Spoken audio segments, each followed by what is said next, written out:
So three-time NBA champion Byron Scott, who has a long history of Kobe Bryant since when he first entered into the league, all the way into coaching him towards the end of his career, had made some comments about how Kobe's work ethic, that Mamba mentality, got him into new heights that even more talented players like Tracy McGrady and Tmac could not reach.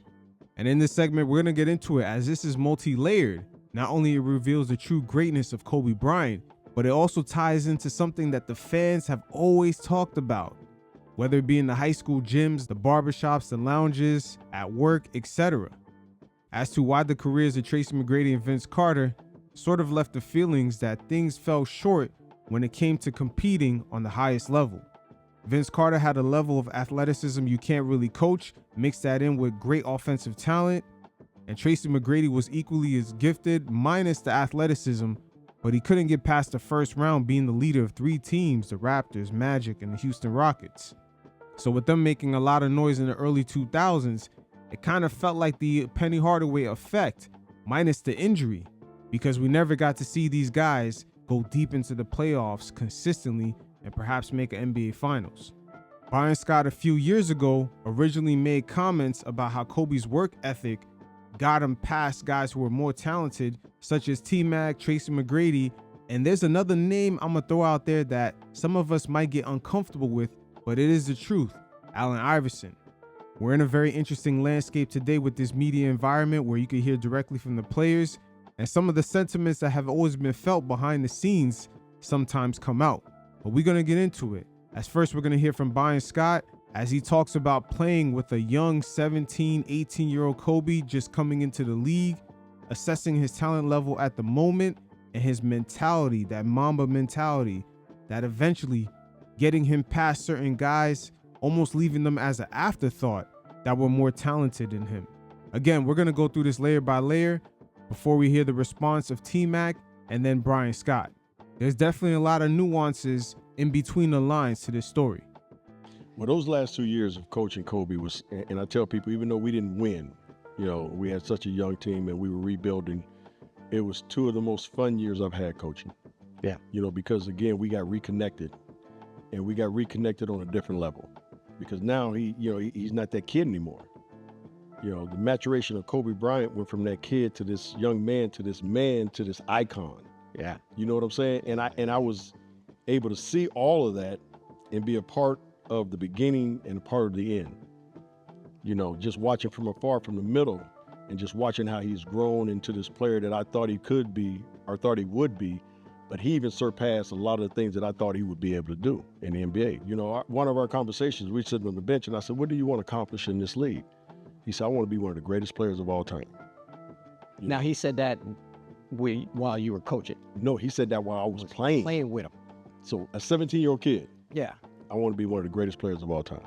And I knew he was different from just being with him on the bus and everything. He wasn't, looking at the funny papers in LA Times. He wasn't looking at the sports session. This guy was looking at business and all this other stuff. He was looking at everything that a 17, 18-year-old kid wouldn't be looking at. Now let me add this here. If you look at Kobe Bryant post-retirement until his death, he was on his way of just being as of a competitive businessman and just overall mogul. He won awards for his basketball story. He opened up Mamba Academy. And also, something that doesn't get talked about too much, he was on his way to leaving Nike and just partnering up with a couple of VCs to get his own shoe produced. The prototypes are out there. So make no mistake about it, over time, we were actually going to remember Kobe for being a mogul as much as a basketball player, just the way he was moving. That same competitiveness, that same Mamba mentality, he was applying outside of the court, and it was right away. Yeah. So I knew he was different. Yeah. And I knew he had his head on right. So when he told me that, and I had been already with him a few months, and I've seen his work ethic and everything, and I looked at him, I said, "You will be." I said, "You will be. The way you work and your talent," I said, "you're going to be one of the best." But did I know at the time when he retired or when he finished playing that he would have been the third leading scorer in NBA history when he stopped? That he would have had 17, 18 All-Star appearances, MVPs, 5 championships? I never saw that coming. Yeah. But I knew he was going to be great. Now, Byron Scott's not the only person to say the same thing. They never saw that coming because Kobe didn't necessarily have the speed the athleticism. He had talent, but even longtime Laker trainer Gary Vitti, who saw the 80s Lakers, all the legends on that team, he was there for the Shaq and Kobe days. But even he stated that the Lakers giving away a talented center like Vlade Divac for Kobe, he didn't necessarily see the talent right away. He knew Kobe had the work ethic, but he didn't see the talent, just him jumping out of the gym like Vince Carter, or just offensively gifted like a Tmac. That's where the Mamba mentality comes in. And sometimes the Kobe stands, we all know that's their mans, they're gonna ride and die for him, but they sometimes paint the narrative as if Kobe was Penny Hardaway when he first came into the NBA. And that was not the case. He was talented, but that's the genius of his legend, that Mamba mentality, that grind day in, day out. Eventually you get past the players that were considered more talented than you, like a Vince Carter, Tmac, Allen Iverson. Kobe in a way has become one of these legendary NBA players whose storyline is kind of tricky because people will tend to underrate him and overrate him at the same time. Worked out with him quite frequently. Yeah. Talk about his work ethics. Well, you know what? There's three people in my lifetime that I admired on how hard they worked. Jerry Rice, Yeah. Walter Payton, Kobe Bryant. Yeah. And his was legendary. You know, Kobe, as far as he never worked out just once a day. Oh. You know, like you just said, he would get up at 4 a.m. Yeah. or he said, meet me at a gym at 4 a.m. and he would work out for 2-3 hours lifting because he knew he had to get stronger. You had to get bigger. You're a basketball player, just get stronger, right? Yeah. Then he would go eat breakfast, and then he'd come back and he'd make 500 shots. So he'd be there another 2 hours. Then he'd get ready for practice, right? Yeah. He'd go through a 2.5 hour, 3 hour practice like it's nothing. Then he'd go have lunch and blah, blah, blah. He'd chill out for another hour. Then he'd come back at night and work out again. And it was crazy to me because he had his method of it was scientific, because he was like, B, if I work out 3 times a day and all these other guys who are so-called great players work out just for practice, they just work out that 1 time a day. Now, those so-called guys Kobe was making reference to is AI, Vince Carter, and Tmac. Make no mistake about it. He said, over a 5-year period, they can't catch me. I've worked out that much. I've worked on my body. I've worked on my footwork. I worked on my shot. So 5-10 years from now, they can't catch me. They that far behind. And I never thought about it until he explained it to me. Mm-hmm. Because I was a guy that in the summertime, to the gym, lift weights. Go to the track, I'll run for 2 hours. Mhm. I had my boy Henry Hines, right? Then I go play. And that's equivalent to 3 times a day. You know what I'm saying? Yeah. But I never thought of it or never put it in the type of method that he was talking about. And I just thought it was ironic that, a young man got it that quickly. He understood that if I worked out harder and longer and more than the guy who's supposed to be on my level, sooner or later, he won't be on my level anymore. Wow. Just think of it like this. When you think about the all-time greats or even top 10, of course, people mention Kobe's name in there. But do they ever mention Vince Carter, Allen Iverson, and Tracy McGrady? The guys who were definitely considered to have more raw talent than Kobe. Once again, that's the genius of the legend of Kobe Bryant, the Mamba mentality. The everyday person could apply this in their lives. He's probably the most relatable all-time great ever. Wow. And I mean, it was deep, but he was, as you know, he was that type of thinker as well. Yeah. Kobe was extremely intelligent. Yeah. Extremely intelligent. So he just said, scientifically, if I do this, you can't catch me. Yeah. And he was right. And it worked. And it worked. And I tell people this all the time too, Kid Jay. Kobe Bryant was not the most talented player that I've seen on a basketball court. Tracy McGrady was more talented. Now, this right here is nothing controversial, which is absolutely insane nowadays because you say the truth, all of a sudden, everyone gets in an uproar. These comments right here is what really started the back and forth between Tracy McGrady and Byron Scott. And you gotta wonder with Tmac and Vince Carter just entering the media space, why are they choosing now to react when these statements were made 2 years prior? Vince Carter was more talented. Yeah. But, and this is no disrespect to those two because I love both of those guys. VC, unbelievable. Tracy McGrady, unbelievable. Both Hall of Famers, no doubt about it, right? But they didn't have that that Kobe had. Yeah. You know what I mean? Yeah. And that's why when he would go against those guys, he would shine. And the Mamba mentality concept basically got proven right every time he went up against those guys. Kobe faced Vince Carter 31 times and won 20 of the games. And the same thing for Tmac. He bested him about 14 times to 7. Plus the fact that when he went against those guys, it was like he looked for those guys. Yeah, he looked. Yeah, that was his motivation. Yeah. He looked to play against the best guys. Yeah. LeBron, no, I'm guarding him. Yeah. You don't see superstars today say, I want the best player Yeah. on the team. I want to guard him. Yeah. And we played a game against Orlando when they had Tracy Mcgrady. Tracy had 26 and a half. We go in at halftime. I'm like, hey, man, the guy that's guarding him, you guys got to do it. Kobe said, Coach, I got Tracy. Tracy ended with 30. 4 points. 4 points in Probably second all half. at the free throw line. 4 points second half. So that was his mentality. That's why he's one of the greatest of all times.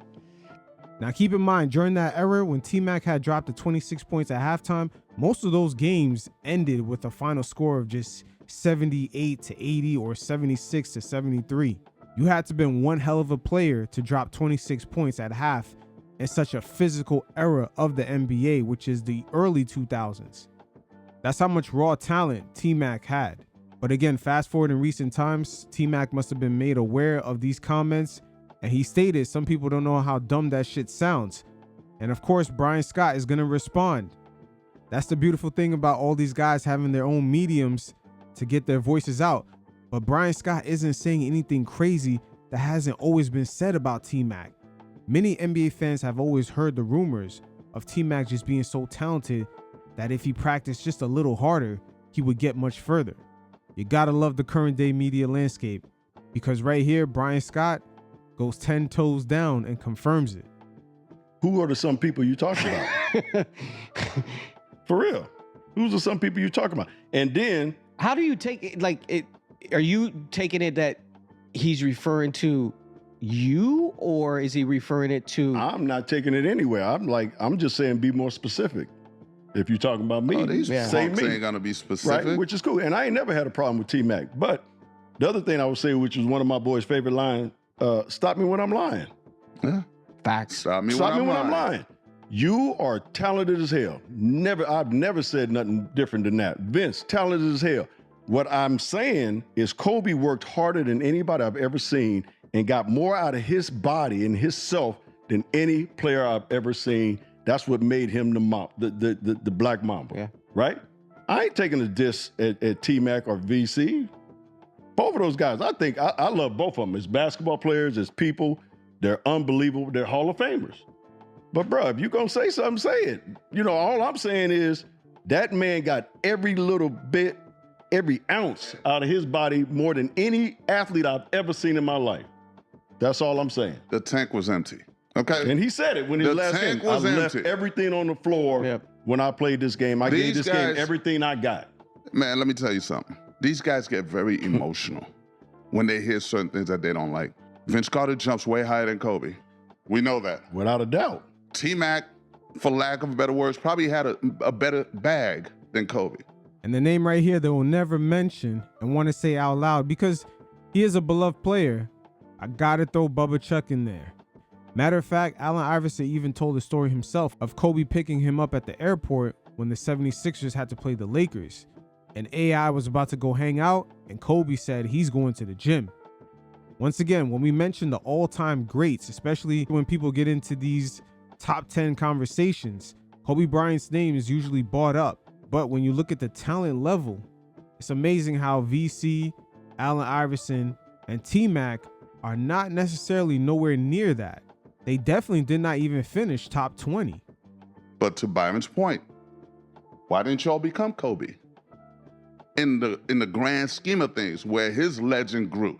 That's the only man that has 2 numbers retired by a franchise. Facts. 2 numbers that are Hall of Fame worthy numbers, whichever one he wore, even though he was the same person. But you can retire 8 in the Hall of Fame. You can put 24 in the Hall of Fame. Okay? So let it be known. Nothing was said against you personally. Nothing. It's the fact that this man did work harder than you. He get up at 4 a.m. and He work worked out. harder than while y'all were in everybody the I've ever club, seen. while y'all were in the strip club. Hey, who is he talking about right here? Because Vince Carter and Tmac are not necessarily known for that. But you know who is? Allen Iverson. He was definitely in the club with those big ass entourages that he had. He was working. I didn't say all that. I'm just saying. Oh, damn. I didn't know if you was in strip clubs. I'm just saying. I'm speaking totally basketball. That man. I'm speaking totally basketball. Again. Anybody that's watching Byron Scott's Fast Break right now, tell me when I'm lying. Stop me when I'm lying. That's all I want to say. Hey, by the way, T-Mac, we'd love to get you on the show. By the way. Absolutely. Come on the show. Come over here and sit on right down here. Let's talk about it, brother. Oh, Because we would love to talk about your Hall of Fame career. Exactly. But also, okay, to that whole point. Now, T-Mac sat on the bench for a while in Toronto. Yeah, his first 2 or 3 years, yeah. And why was that? The hard work wasn't being put in. So that's the key. So your game speaks for itself. Now that right there is some more behind the scenes things getting revealed. Again, this is the beautiful thing about this media landscape. We're getting great insight from some of the NBA personnel. When it comes to Tracy McGrady, NBA fans have always been hearing for years that he does not practice as hard because a lot of the talent that he has just comes so natural. Mm-hmm. Yes, you ended up putting the work in, but then you realize the only way I'm going to get on this floor is by working and getting better and improving my game. But Kobe was always doing that. Yeah. Let me ask this. Just one last thing on the T-Mac is because he played in that era, and it looks like, because we had another story about him literally about 6 months ago, it looks like he's now always going to be compared to Mamba. No, he's not. Yeah, I don't think he's compared to Hell Mamba. Because he no. was in that era and he played that similar I don't position. give a Yeah, damn. but I don't. He's definitely not compared to Kobe. Same thing even for Allen Iverson, which is kind of crazy when you think about it. Once again, when people start debating these top 20s, top 10 lists, do they even mention some of Kobe's peers from the early 2000s? That should tell you all you need to know. But I Hell don't no. think at least most people that I know that's in the basketball, they don't Okay. have that comparison Nope. with those two guys. These guys are tying themselves to Kobe because it makes for good reading or good memes or whatever. Ratings. Yeah, but no, stop doing that. That's one of the things I got upset about the last time. Because he y'all said didn't say none of if- this shit when he was Yeah, alive. if he replaced Kobe, he would win rings as well. You didn't say it when he was here, so he can defend the commentary. You know, Tracy McGrady getting used to the media space, I believe his stark reaction to a comment by stating that, oh yeah, if I had Shaq, I would have won rings too. He may have not noticed that might be perceived as a slight against Kobe, just downplaying his efforts. Right now, that shit has come back to bite him in the ass. But welcome to the space, T-Mac, where the legacies of a lot of the players get re-examined with a very keen eye. So be careful. But it is what it is. The legend of Kobe Bryant is one of the more complicated discussions to have among the NBA fans, the inner circles around the league, the players, the coaches, personnel. But make no mistake about it, out of any of the all-time greats, Kobe Bryant may be the most relatable, especially with the Mamba mentality. Everyone could apply it to their everyday lives.